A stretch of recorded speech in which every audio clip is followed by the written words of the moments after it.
سعد. العراق والعراقيين حياتهم معاناة بكل تفاصيل، وللأسف ما دمر العراق بس الصفقات اللي يتفقون عليها السياسيين وما يتفقون عليها، ومنها العفو العام اللي راح يتفقون عليه بعد أسابيع أو أيام قليلة. ها شنو يعني تدرون قبل هذا والله كل زين عفو عام شلون؟ يعني واحد قاتل ل 20 واحد 30 واحد يطلع عفو عام؟ شلون يطلع عفو عام؟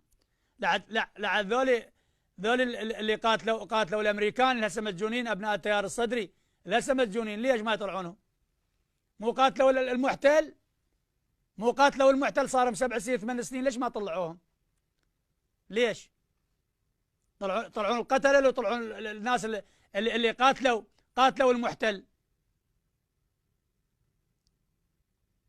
صار لهم 8 سنين و9 سنين بالسجن خطيه، ليش ما يطلعون ذولي؟ لو يطلعون اللي يقتل العراقي يطلعونه، يقتل الاجنبي ما يطلع، يقتل العراقي يطلعونه. عمي لكم الله، لكم الله والله يعينكم، عفتوا جهالكم وابنائكم قاعدين بالسجون وقاتلتوا الامريكان، لكم الله عمي.